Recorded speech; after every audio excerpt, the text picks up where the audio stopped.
So, today we will talk about the cerebellum. The cerebellum, or the little brain, is situated at the back, just below the visual cortex.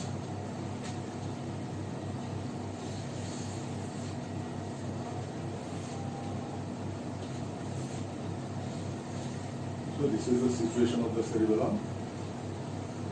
There is the ocular lobe here, and then we have a prominent fissure, the primary fissure. When we look at the cerebellum from a functional point of view, we open up the various enfoldings of the cerebellum and lay it flat and look at it from the back, and it looks like, for our functional purpose, the cerebellum is looking like this, whereby we have the two cerebellar hemisphere on two sides and the midline bounded by two longitudinal groove, and then the previously talked about floccular node. So this area in between is known as the vermis. These are the two cerebellar hemispheres.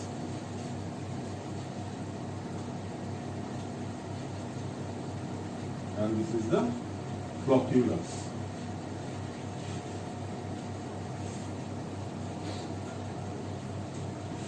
Functionally, the cerebellum is broadly divided into three areas.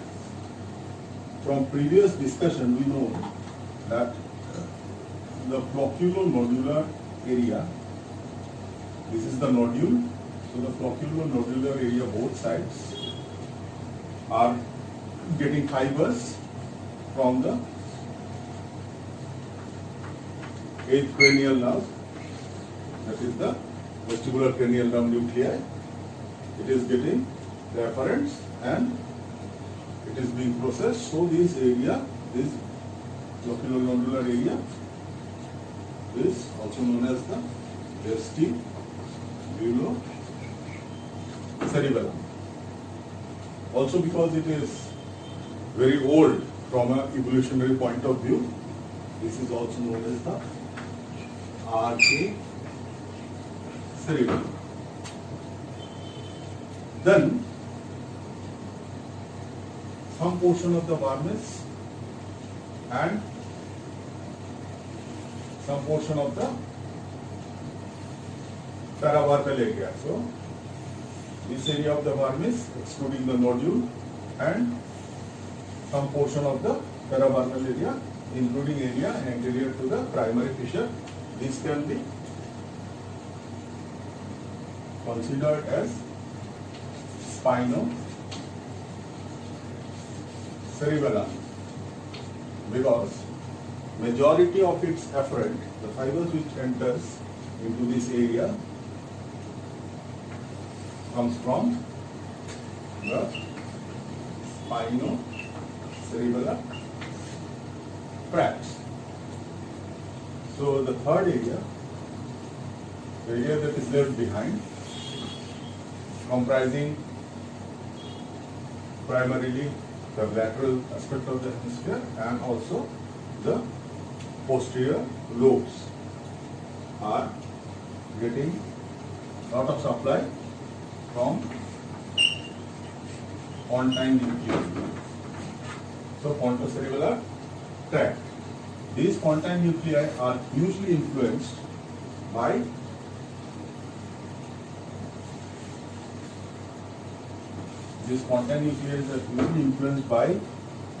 input from the cerebral cortex.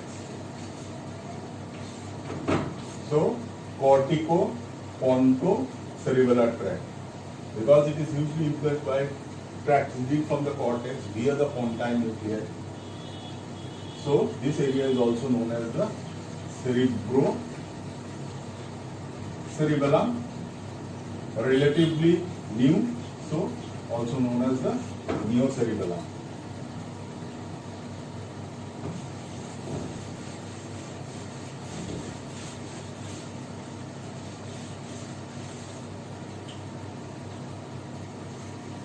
if we talk about the function of the cerebellum in a very simplistic fashion, the function of the cerebellum can be seen as a few primary functions. The one primary function being maintenance of balance and posture.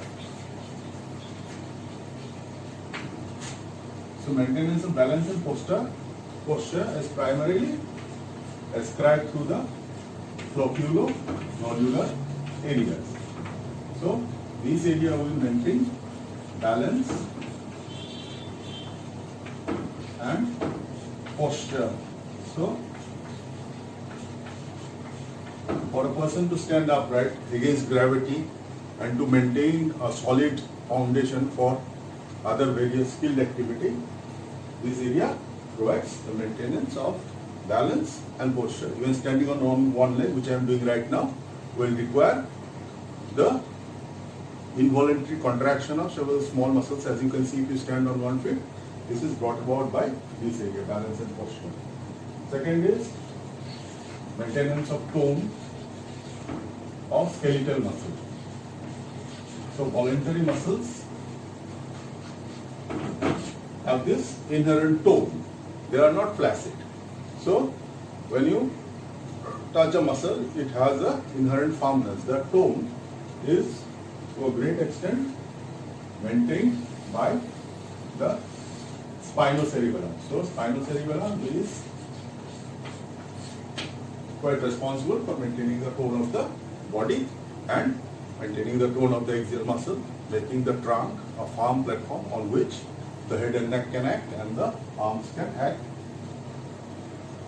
The third important function of the cerebellum is coordination.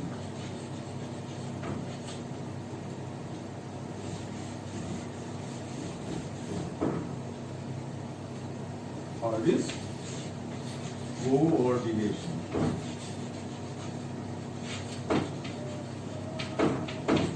Coordination involves smooth, purposeful movement in multi-jointed limbs. So there are many a joint, shoulder joint, elbow joint, wrist joint, and many joint of my digits and palm.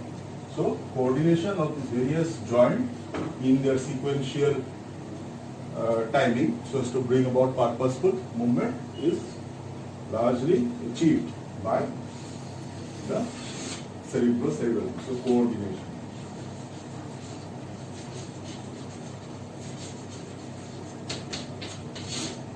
So the function of the cerebellum, broadly speaking, it is much more diverse and complicated than that. It's balance and posture, tone, maintenance of the skeletal muscle, and coordination of multi-jointed movement. Also very important for the cerebellum is motor learning. So almost all the voluntary activity that a human does is learned, and skill activities are learned, practiced, and perfected by trial and error. So motor movement has to be learned. So motor learning is also a very important job of the cerebellum. So this motor learning takes the help of the whole of the cerebellum, more so the cerebrocerebellar area is involved.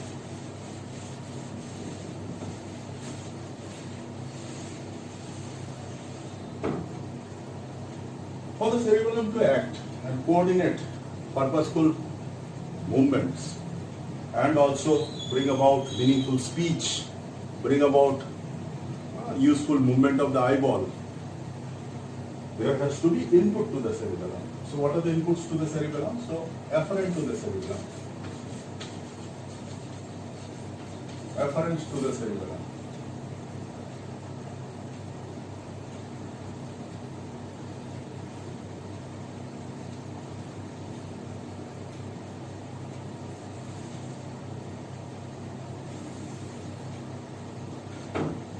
So this is the pons, the medulla, and the spinal cord. This is the cerebellar hemisphere on one side, this is the cerebellar hemisphere on the other side.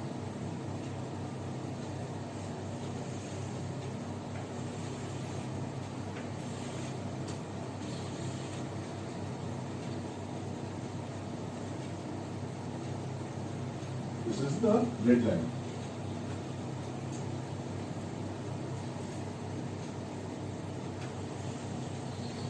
The flocculus on both sides.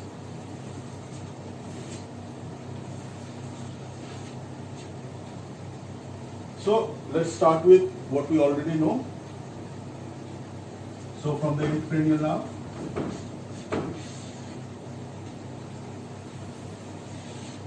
vestibulocerebellar tract will enter into the cerebellum.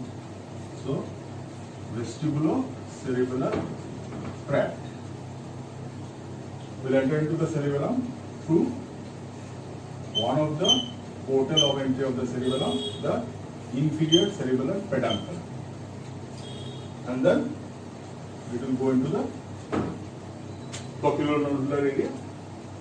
So input number 1. Then from the spinal cord area we have the dorsal spinocerebellar tract, dorsal spinocerebellar tract. Please see that the tracts are ascending from the ipsilateral receptors or proprioceptors like muscle spindle, Golgi tendon apparatus, the receptors of the joint cavity, then receptors in the skin, somatosensory receptors. Whatever sensations they are entering on the ipsilateral spinal cord column and going to the ipsilateral cerebellum. They are not crossing over to the other side like other sensory modalities which will go through the thalamus up to the cortex. So the afferent to the cerebellum is to the ipsilateral cerebellum. So the second input, this dorsal spinothalamic tract conveys information from the lower limb and the trunk, information from the upper limb and the neck area is conveyed by another group of fiber known as the cuneo-cerebellar tract.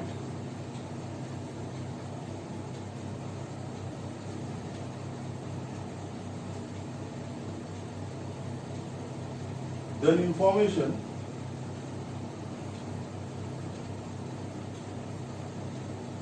also enters via the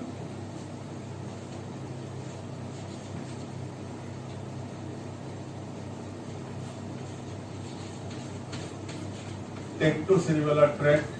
These carries information from the visual areas and the auditory areas. So visual and auditory sensation will also enter into the cerebellum. Then sensation, proprioceptive sensation and somatosensory sensation from the face will be entering into the cerebellum through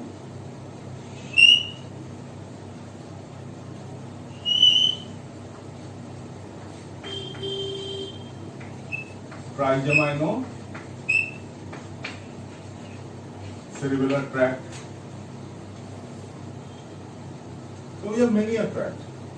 1, 2, 3, 4, 5 tracts at the least. Then through the middle cerebellar peduncle we have the entry of a large chunk of fiber from the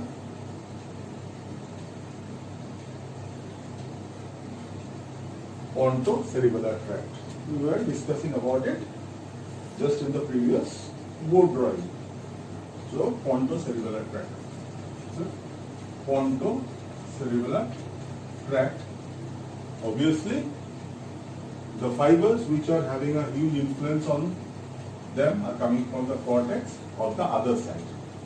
So because muscles are to be controlled on this side by the cerebral cortex on the other side. So the cerebral cortex from the contralateral side will influence the pontine nucleus on the contralateral side, which will send fibers which will cross over the midline and go to the cerebellum to the other side.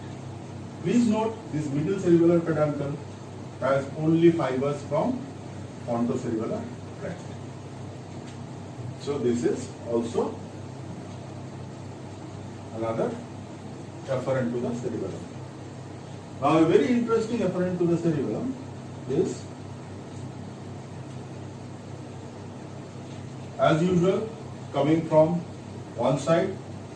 Then most interestingly it crosses the midline. None of the fibers here have crossed the midline while coming up from the spinal cord, but this crosses the midline and then ascends up. It doesn't even enter into the inferior cerebellar peduncle. It goes up, and then again, very interestingly, it enters the superior cerebellar peduncle of the other side. See, the fibers are coming from this aspect, this side. So it should be giving its axonal distribution to this cerebellar hemisphere, but then, as if it is making a lot of mistakes, it crosses over the midline, ascends up, and then, very interestingly, goes over to the superior cerebellar peduncle, goes through the superior cerebellar peduncle of the other side, and it enters the cerebellum. After entering the cerebellum, it realizes its mistake, and then within the substance of the cerebellum crosses over to the side it was intended to supply. This is the vestibulospinocerebellar tract. Very important, very interesting, and quite unique. Now, up till now, we have detailed a few afferent of the cerebellum. So, the vestibulospinal tract, the dorsal spinothalamic tract, uniocerebellar tract, tectocerebellar tract, trigeminal-cerebellar tract, pontocerebellar tract, vestibulospinocerebellar tract. All of this, after they have entered the cerebellum, will be contributing, they will be terminating as something known as the mossy fibers. They will be terminating as mossy fibers. Please note, they will be terminating as mossy fibers. Why we are stressing on this? We are stressing on this because the afferent or the entry fibers to the cerebellum are basically, for our purpose, is of two varieties. All of these, as detailed above, will contribute to the cerebellum ultimately as mossy fibers. The other important variety which we are concerned with is fibers which arise from the olivary nuclei on the other side and crosses over and enters through the inferior cerebellar peduncle and goes up as climbing fiber. So this is the unique and a very different variety of fiber which is entering into the cerebellum, and this is known as the climbing fiber. So this is known as the climbing fiber. All other fibers which are afferent to the cerebellum are terminating as mossy fiber. So these are the afferent to the cerebellum. Now let us see what happens inside the cerebellum. What is the circuitry inside the cerebellum, and what are the important cells inside the cerebellum, and how they are connected to each other.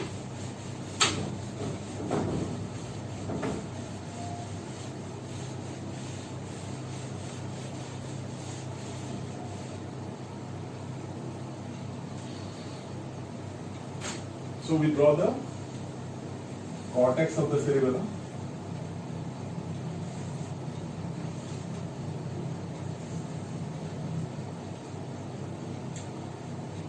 cortex of the cerebellum can be divided into few layers.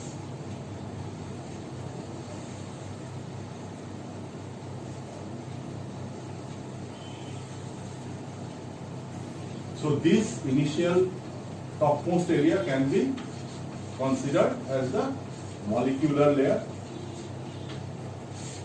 This area, Purkinje layer, because this contains all the cell body of the Purkinje cells, and the rest is known as the granular layer. Granular layer, because this contains a lot of cell bodies of the granule cells. So, molecular layer on top, Purkinje layer and granular layer. So, let us draw the cells we know from previous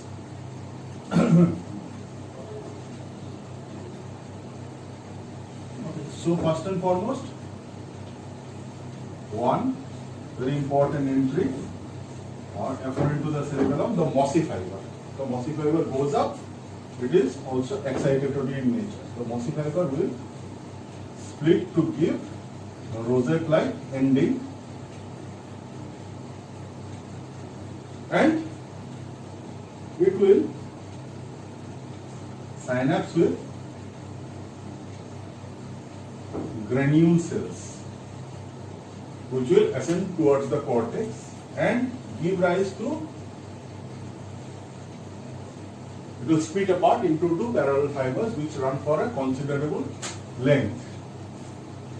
So, let's draw another granule cell and its parallel fiber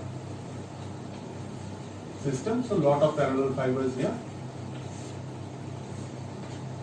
Now, please note, this section is placed at 90 degrees to each other. So, when we are looking at this section in relation to this portion, so the cut is made here. This portion is cut at 90 degrees to this. This is like this. So, this surface is this surface and this surface is this surface. So, it is somewhat like this. Why this is important? This is important because when we look at the Purkinje cells, this is a Purkinje cell body, because this is a Purkinje layer, this is the axon from the Purkinje cell, and when we look at the dendritic arborization or the diffusion of the dendrite into the substance of the molecular layer, here at this orientation it is very widely spread. The arborization or the spreading out, the branching out is very wide. Another Purkinje cells here, axon, another Purkinje cell. So lot of Purkinje cell body here with their axons coming out, and lot of diverse arborization of their dendritic tree. But this is not true in this orientation. In this orientation, the fanning of the tree of dendrites of the Purkinje cell is evident, but it is like this. But here, the fanning is like this. So, when you look at it from this side, what do you see? So, you see Purkinje cell body as usual, the axon coming down, but the arborization is very thin. It is very limited. So, we have in this plane many stacks or layers of Purkinje cell like this, and in relation to a human head, it is like this. The arborization is like this. It is in a sagittal fashion. Also, very important regarding the Purkinje cell is that they are the only output from the cortex, and they give their output to the deep cerebellar nuclei. There are few deep cerebellar nuclei, we will talk about them a little later. So, Purkinje cells will give their output to the deep cerebellar nuclei, and Purkinje cells are inhibitory in nature. So, let's go back to the circuit. Mossy fibers will be excitatory to granule cells. Granule cells will be excitatory to Purkinje fibers, Purkinje cells. So each granule cell will give one synapse with one Purkinje cell, but because of the telegraphic nature of the parallel fibers, these parallel fibers will be connecting even up to 2000 to 3000 of Purkinje cells, one after another in the array. So lot of Purkinje cells will be stimulated by the granule cells parallel fiber, but each granule cells parallel fiber will contribute to the excitation to a Purkinje fibers, Purkinje cells only once. So granule cells, and the Purkinje fibers will be stimulated by more than 200,000 parallel fiber connection. So there is a lot of convergence on the Purkinje cells. Purkinje cells will be negatively influencing the deep cerebellar nuclei, which are either going to the thalamus, which are coming out of the cerebellum. They are afferent from the cerebellum. They are either going to the thalamus or going to the red nuclei, also going to the inferior olivary nucleus. We'll talk about that later. So we have mossy fibers stimulating granule cells stimulating Purkinje fibers inhibiting the deep cerebellar nuclei. But on the way to stimulating the granule cells, mossy fiber also gives a direct positive feedback to the deep cerebellar nuclei. Also please note the other cells which is afferent to the cerebellum, the climbing fiber. Each climbing fiber divides into roughly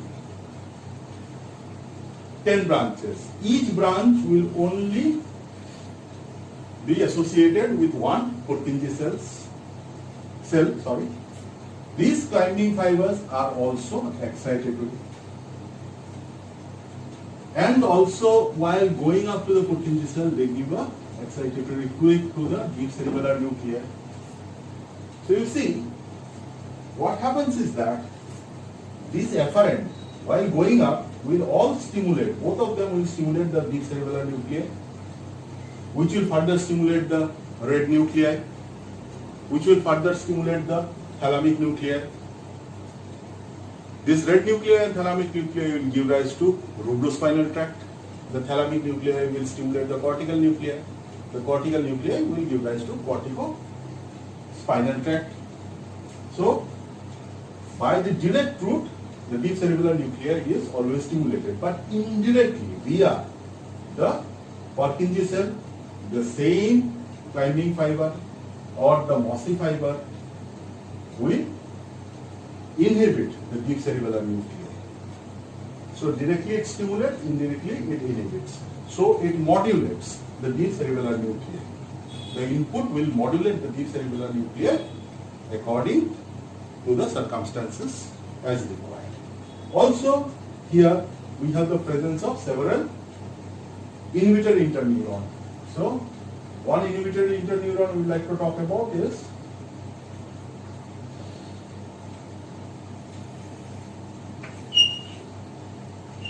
getting stimulated by the parallel fibers and giving its inhibitory input to an area where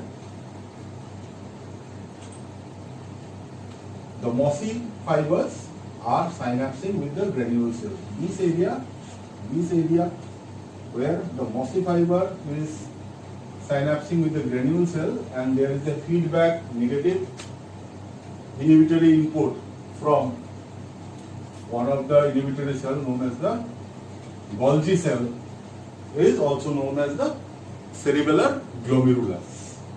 So this area is the cerebellar glomerulus, which consists of mossy fiber and granule cell synapse, and also a negative feedback inhibitory synaptic contribution by the Golgi cells. One. So this is one interneuron, negative interneuron. The other negative interneuron is also getting its stimulus from the parallel fiber and inhibiting the Purkinje cell body. This is known as a basket cell. This is known as a basket cell because the Purkinje cell body is invested in a basket-like structure. There is also the presence of another interneuron, negative, which is known as the stellate cell. All this interneuron brings about lateral inhibition and they bring about a more focused output from the cerebellum, both in terms of space, that is, there is lateral inhibition between arrays of the Purkinje cell, and also between time. So, a mossy fiber impulse is terminated at the synapse between the mossy fiber and granule cells. So, the impulse is not allowed to carry for a long period of time. So, both spatial and temporal restriction is provided by this inhibitory interneuron. So, cells of importance are mossy fiber, granule cells and their telegraphic parallel fibers, Purkinje cell negative output to the deep cerebellar nuclei, and the interplay of the negative or the inhibitory interneurons. So, you will see how they go about modulating the motor function later on. So this is the circuitry of the few cells which are of importance inside the cerebellum. Now, what comes out of the cerebellum? So, making it a little simplistic, we again see the cerebellum as at its functional aspect. So the flocculonodular area,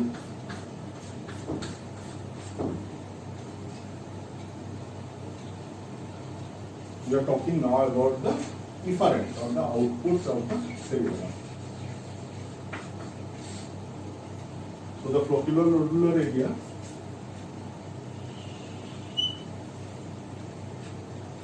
fibers from the flocculonodular area will come out of the cerebellum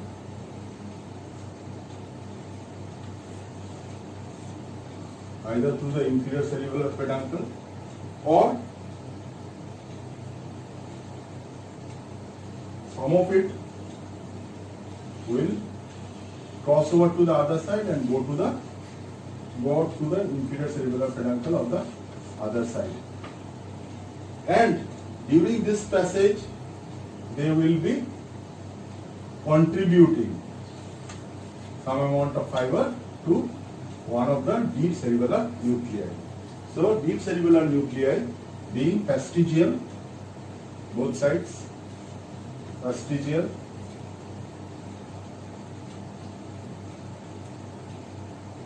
then globose,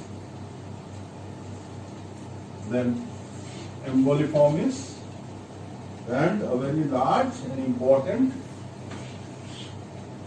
group of cell body known as the dentate. So both sides the same.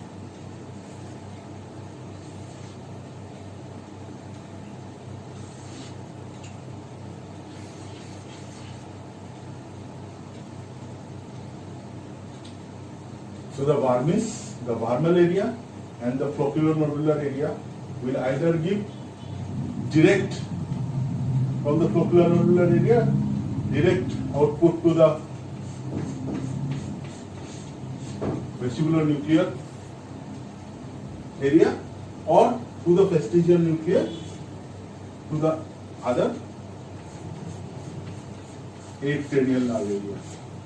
From this there will be further genesis, or there will be further progression of medial and lateral vestibulospinal tract. So lateral and medial vestibulospinal tract will arise from fibers which are going to the vestibular nuclear area bilaterally, either directly or via the vestigial deep cerebellar nucleus. So vestigial will be contributing to different from this area. Regarding the area which is lateral to this area also a part of the spinocerebellum will be sending their Purkinje fiber axon into the globus and emboliformis. The globus and emboliformis will be then sending their fibers out of the cerebellum, or efferent will be sent out of the cerebellum via the superior cerebellar peduncle. They will go into the red nuclei, they will go into the thalamus, from the thalamus they will go to the cortex, from the cortex then corticospinal tract will be influenced by this fiber and they will be modulating the voluntary activity. The rubrospinal tract will also modulate the emboliformis and the globus are together known as the interpositus nuclei, and they are sending their axon out to the superior cerebellar peduncle out of the cerebellum to either the red nuclei or the thalamus. And they are getting intercerebellar signal from this area, the spinocerebellum. From the cerebrocerebellum, after the intercerebellar circuit, after processing, will give their input to the deep cerebellar nuclei, dentate, and dentate will also send its axon out of the cerebellum to the superior cerebellar peduncle, and all of this will go to the red nucleus. From the red nucleus, some of them will cross over to the other side to become rubrospinal tract.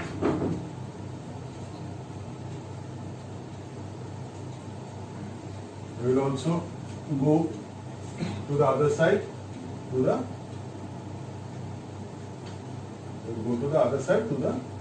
thalamus.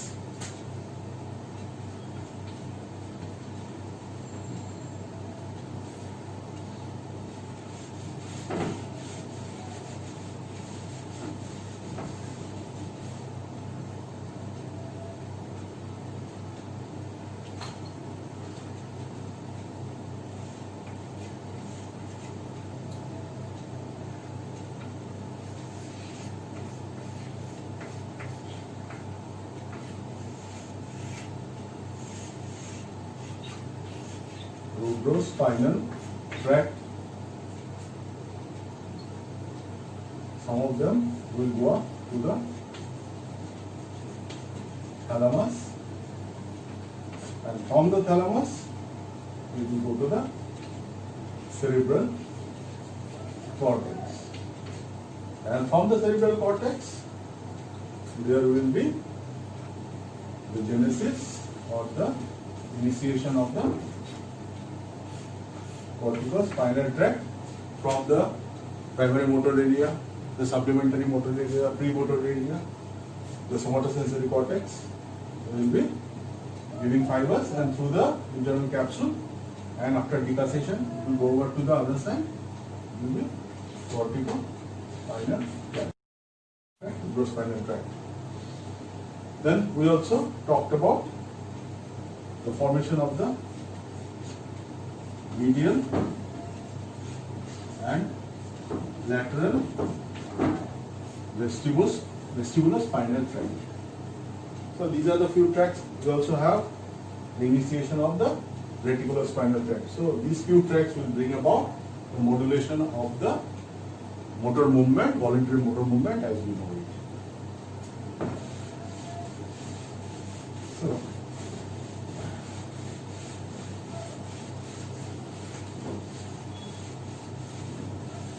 So let us now see how, with using the available cells inside the cerebellum brings about a modulatory activity on the voluntary movement. So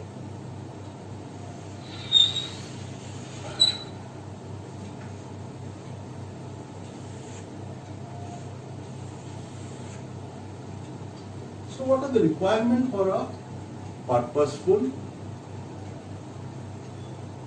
willful, economic, voluntary movement? Like picking up this chalk. So if I intend to pick up this chalk, I think about it. This will is formed in the frontal lobe area, and by involvement of the premotor area, the supplementary motor area, there is the formation of the intent, the willingness to do the job. This intent, by consultation with several discrete nuclei known as the basal ganglion nuclei, like caudate, putamen, globus pallidus, internal and external, substantia nigra, subthalamic nuclei, and the thalamus. By consultation with these few nuclei, collectively known as the basal ganglia, a plan for a skillful movement is organized. This plan of intended movement is now sent to the cerebellum. A copy of this plan is sent to the cerebellum. So the cerebellum is now knowing what the intention is as organized by the motor cortex and in consultation with the basal ganglia. So it gets a plan. This plan will enter into the cerebellum through vertico-pontocerebellar tract, mossy fibers. Then, for the action to take place, we must have several actuators. So, muscle, skeletal muscle being one of the actuator for movement, skeletal muscle. We also have tendons attaching the muscle to bones.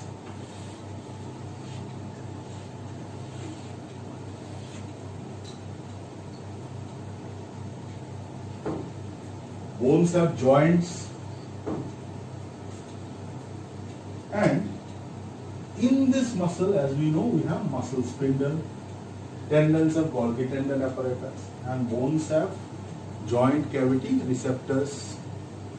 And on top of everything, we have the skin. The skin also has receptors. So from these various receptors, we get proprioceptive signals like the position of the muscle, that is muscle stretch, the rate of muscle stretch, the tension in the tendon, the reception from joint cavity also gives us an idea about how the joint is placed, and the skin also gives us various somatosensory abilities. So somatosensory sensation. So they will go into the spinal cord and they will ascend up the spinal cord. Part of it will go to the consciousness and part of it will be given to the cerebellum. So what does the cerebellum know from this?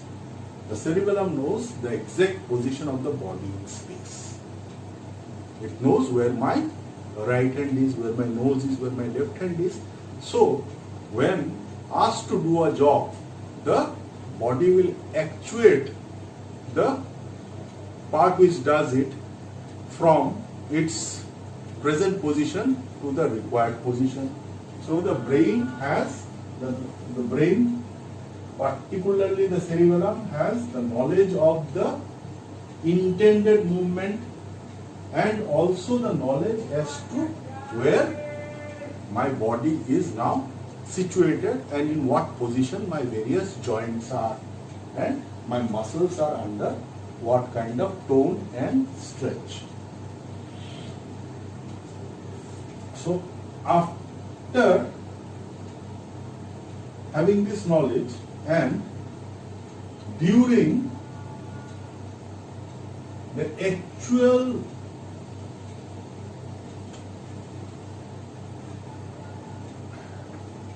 movement of muscle, which is brought about by corticospinal tract, which have fibers from the somatosensory area, the primary motor area, the supplementary motor area, and the premotor area, and along with consultation from the basal ganglia, ultimately there is the signal from the higher center via the corticospinal tract, the rubrospinal tract, and the other tract like vestibulospinal tract, reticulospinal tract. So all these tracts will be converging on the lower motor neuron. This lower motor neuron will now send motor signal for the muscle to contract. Now most interestingly, the cerebellum also gets as a feedback the exact order, the exact executive order from the area which initiates muscle movement. It gets the order from the origin of the alpha motor neuron. So this order is picked up. So a copy of this order is picked up from here and goes to the cerebellum. So you can see the cerebellum has the intention, knowledge of the intention. So it knows the end point of the job to be done. It has the knowledge of the precise position of the body and limb, and ultimately when the signal for motor activity is sent downstream, that signal, the exact copy of that signal is also sent to the cerebellum. This is picked up by vestibulospinocerebellar tract. So vestibulospinocerebellar tract will only be active when there is a muscular activity, and it gives a direct copy of the muscular activity order from the cerebral cortex or the higher cortex. So after having so much information, the cerebellum is in a position to bring about perfect modulation between the intended movement and the performance. Suppose the intention of my movement was to get hold of the chalk with my right hand. So when I move, the cerebellum is in know-how of the position of the chalk through my visual apparatus, the position of my left hand, the position of my right hand which is moving, and all the joints involved, multi-jointed movement is in the know of the cerebellum. The cerebellum also knows exactly what is the order being sent. So it matches the order with the intention and the performance. So if there is any mismatch between the intention and the present motor order and also the exact location of the affected organ, if there is any mismatch, cerebellum brings about a modulation to correct this mismatch and to dampen the error, motor error, and to enhance such reflexes which will bring about the exact activity. Now let us see the circuitry which brings about this effect in the cerebellum. The circuitry, as we were talking about in the previous, in cerebellar control of muscle movement, we have the feedback mode.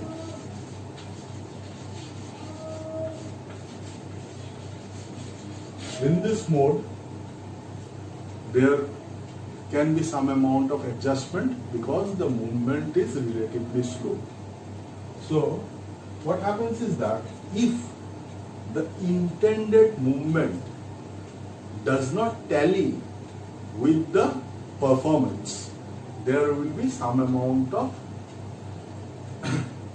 stretch in the intrafusal muscles of the muscle spindle.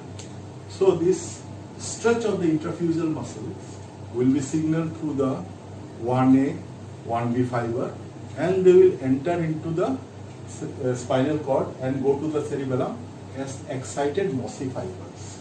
So let us draw the mossy fibers. So the mossy fibers are entering into the cerebellum.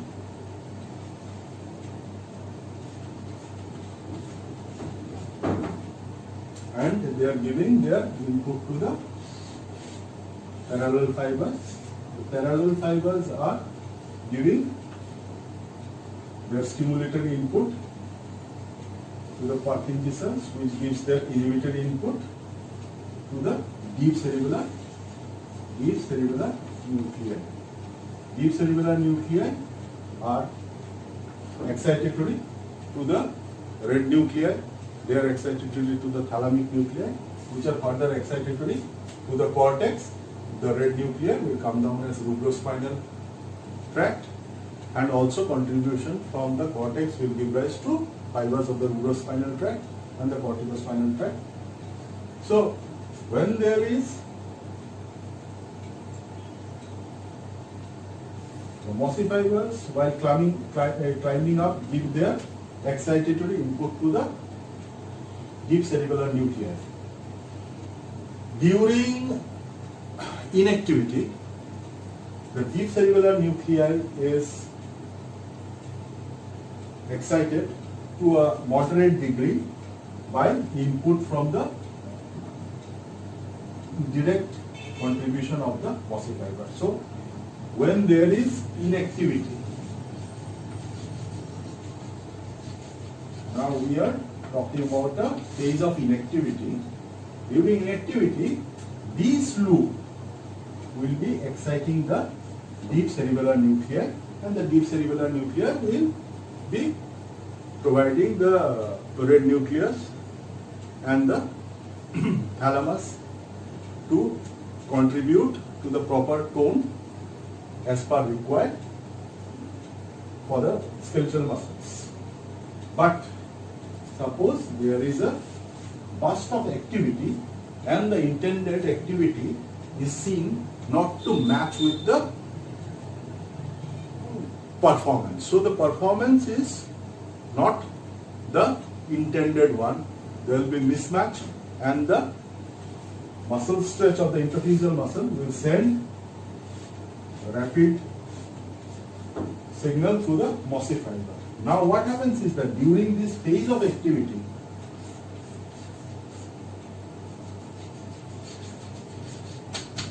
where the intention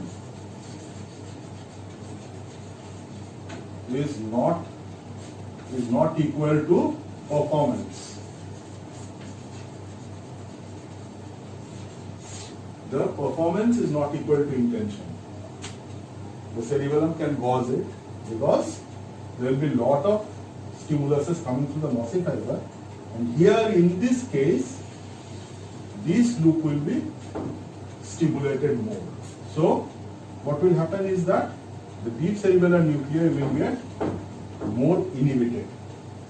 So you see the mossy fibers which are stimulated by the contraction of interphyseal fibers due to a movement which is not desired will result in inhibition of the deep cerebellar nuclei, therefore inhibition of the corticospinal tract and the rubrospinal tract. Therefore, that movement which is undesired, the undesirable movement will be hampered. So this is when you have adequate time for this feedback loop to be activated within the cerebellum. Another strategy by the cerebellum is to use the feed-forward mode, whereby the cerebellum runs a program which it has learned beforehand. This program is recorded in the cerebellum is after the cerebellum has learned by various trial and error attempt a specific set of instruction which will bring about the intended movement. This is because the intended movement is so fast that feedback loop cannot be initiated. So the cerebellum learns a series of intended movement, and this program is stored in the cerebellum to be used later. Now, how does the cerebellum learn certain programs? These programs are learned as a modulation of the circuitry of the cerebellum. So this is a mossy fiber stimulating a granule cell parallel cell system which is stimulating a Purkinje cell which is negatively influencing the deep cerebellar nuclei. The deep cerebellar nuclei will further influence the red nuclei and the thalamic nuclei and thereby the cortical nuclei. Thereby, rubrospinal tract, corticospinal tract will be modified to give the proper alpha gamma output so as to provide the correct tone and also the correct voluntary movement. Now here, for this learning purpose, we also have the climbing fibers which are coming from inferior olivary nuclei. Now the climbing fiber gets all its input from various proprioceptive areas of the body and also from the visual cortex and also from the auditory cortex, and what it does is that it generates a error signal.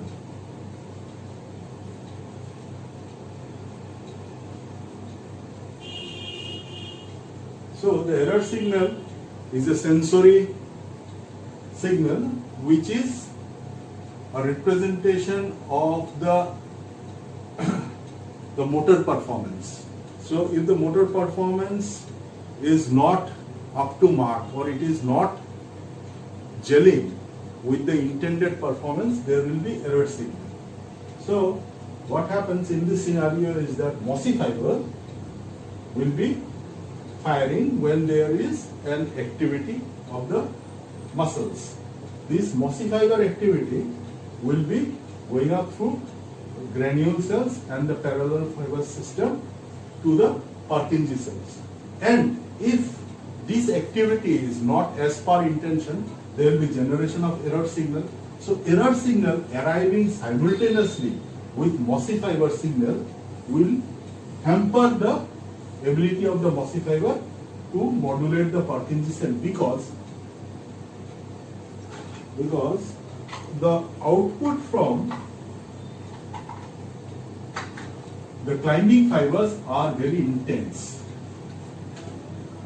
and this brings about a refractoriness to the Purkinje cell. The output of the climbing fiber is so powerful that this Purkinje cell is made refractory to any stimulus from the mossy fiber.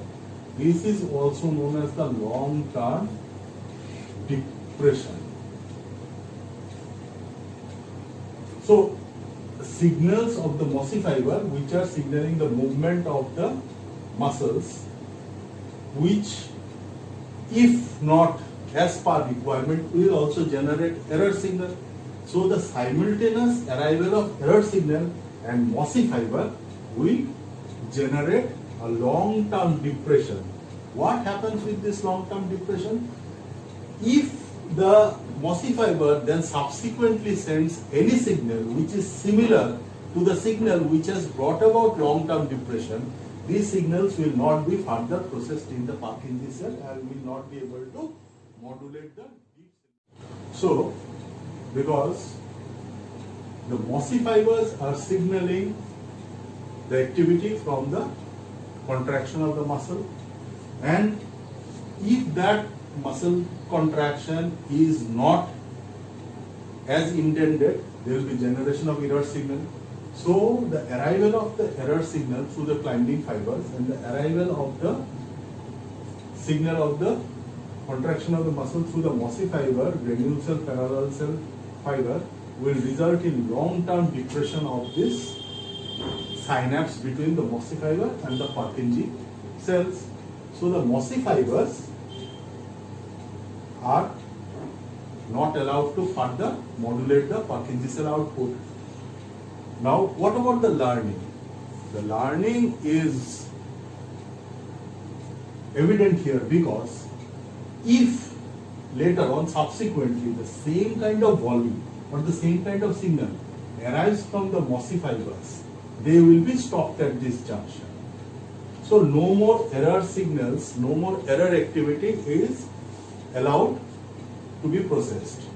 So what happens is that the deep cerebellar nuclei becomes released from activation by error signal, and therefore downstream it will signal the red nuclei and the thalamus, and from the thalamus to the cortex. So the corticospinal tract, the rubrospinal tract will be able to bring about proper alpha gamma coactivation.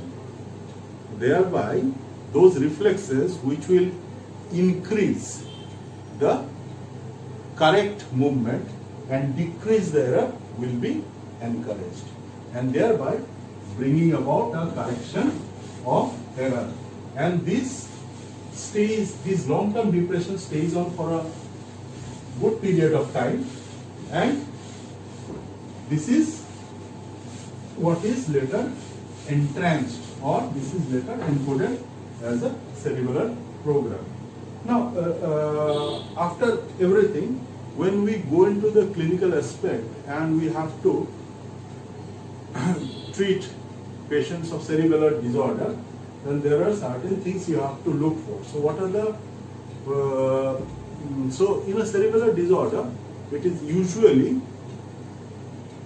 ipsilateral. So if the cerebellum is affected on the right side, the deficiency will be more prominent on the right side. And what are the deficiencies that we are looking for? We can look for the deficiency as indicated by this mnemonic, Venich DDT. So Venich from the top, so we can look for vertigo. The patient will complain of vertigo. Then the patient may show ataxia. Ataxia. What is ataxia? Ataxia is the inability to have coordinated multi-jointed movement. So the purposeful multi-jointed movement will be hampered.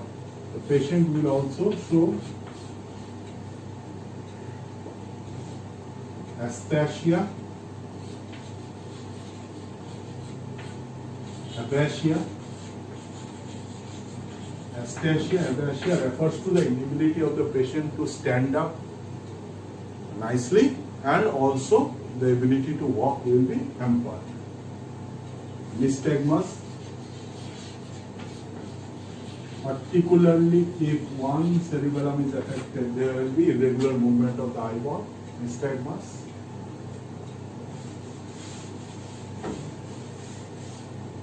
Then intention tremor.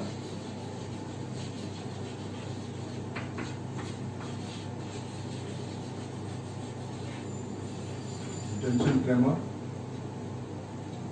Speech will be hampered and it will become disjointed.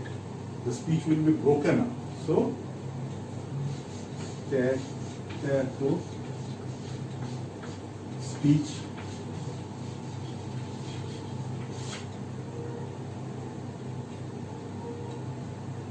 Then hypotonia.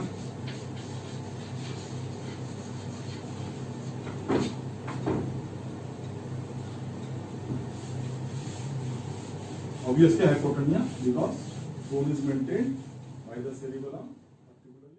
Then we have dysmetria.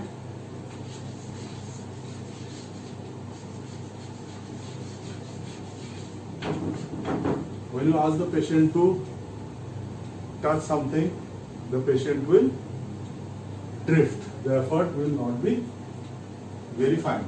Then dysdiadochokinesia.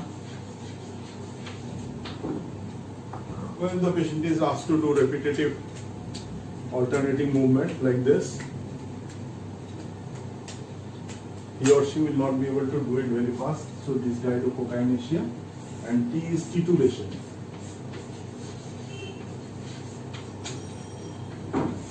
The patient upper torso will be swaying.